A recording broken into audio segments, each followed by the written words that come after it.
कई मायूर है कोने बाना कुह गई रामकारी रे कोयलिया कोने बाना कुह गई मायूर है कोने बाना कुह गई धिया के आमा आगा धिया राहली कुमारी है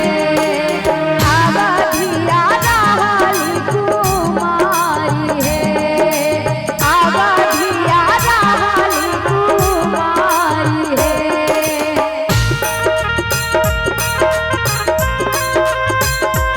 बहुत सुंदर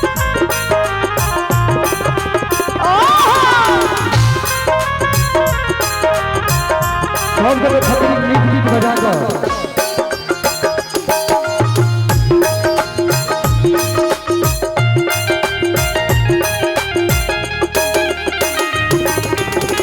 बाबा पाने कुह गई रामा तारी रे कोयलिया भैया बना तुहा कई मायूर है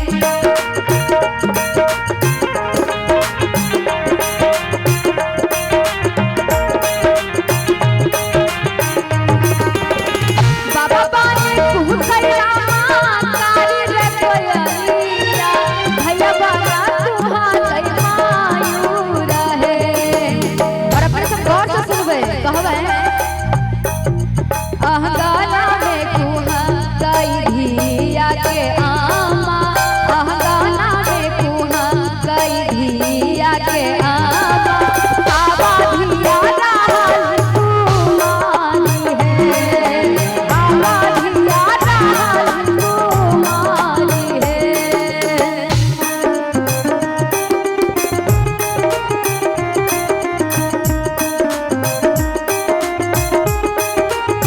क्या बात है ओहो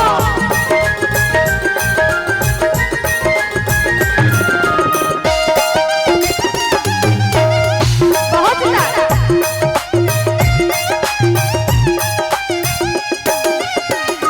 पाँच भैया आगू रामा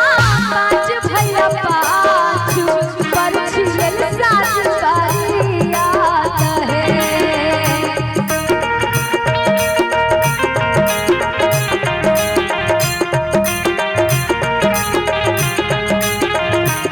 पाँच भैया आगू रामा पाँच भैया पाछू परछियल साज करिया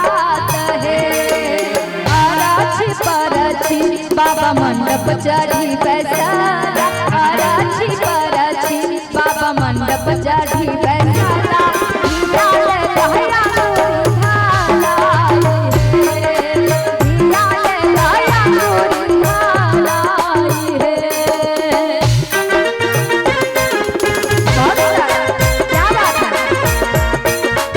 सारे में बीच बीच कभी मत बने क्या बात है बहुत सुंदर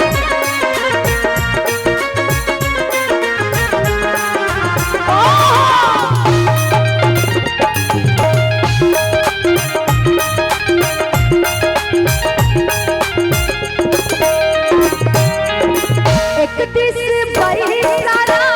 ब्राह्मण जना सब इकतीस पैसु बेटिक बाप है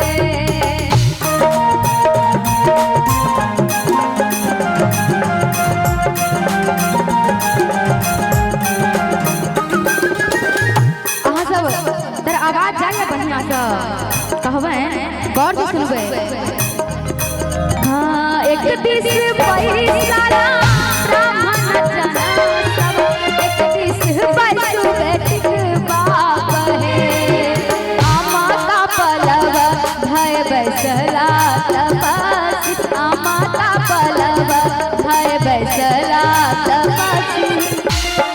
एक मिनट अहाँ सब थपरी किया नहीं बजाबै छी नीक नहीं लागे छै हाँ गाना में थपरी बजेबै एक और सब बने थपरी बजा दियो करकरा कर ठीका वाला आमा का पलव भय बैसला तपसी आमा का पलव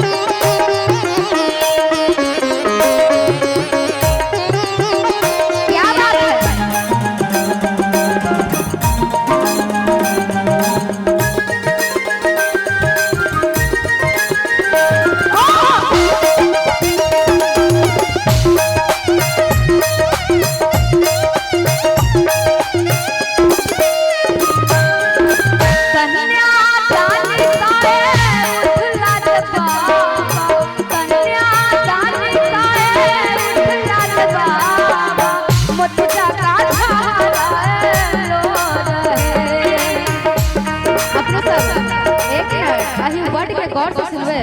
कहबे कन्या दानी काए